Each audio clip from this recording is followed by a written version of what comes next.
Well, what do you see as the future for education of That's for kids with emotional behavior disorders. Well, that they will continue to receive services in public schools in one way, shape, or another. I think one of the things in the future is there may be fewer and fewer of those children that are actually identified. And we've always historically been very under-identified based on what we know from population statistics. And I think that for kids with emotional behavior disorders, the traditional types of identification and traditional placements that students with EBD have been in may not be as prominent. There may be a lot more kids with emotional behavior disorders that aren't formally identified because they're so costly to schools and with financial constraints.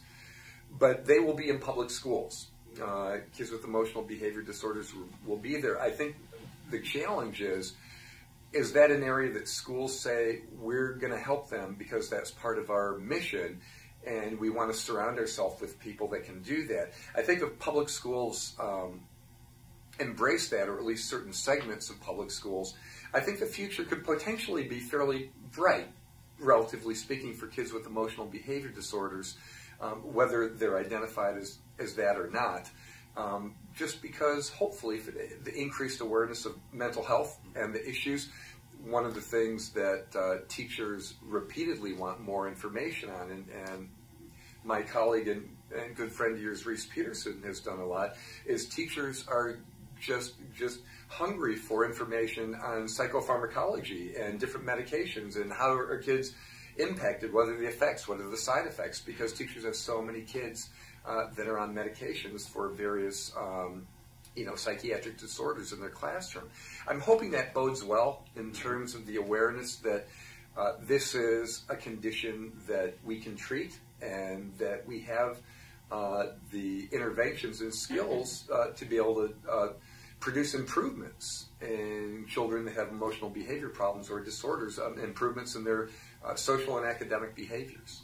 And so you had alluded to this earlier too, that this is a potential way, and not just potential, it already exists to a certain extent, but for the profession to also provide that kind of education to other educators. Absolutely. In all of those areas. Absolutely. I think that it's been so easy historically for children with emotional behavior disorders and for special ed teachers in the area of EBD to be isolated. From the days of the old portable, and that's where those kids were that misbehaved. And portable was always permanent. I know the temp is always never temp. And so I think there's a long culture to try and break that. And I think one of the best ways is to say, as a profession, as a teacher that has a license in the area or a certificate or endorsement in the area of emotional behavior disorders, what that means is that I have expertise in not only academic pedagogy, but in behavior management that is beneficial for any and all students that display challenging behaviors, and not just to a group of under-identified, underrepresented kids traditionally, historically.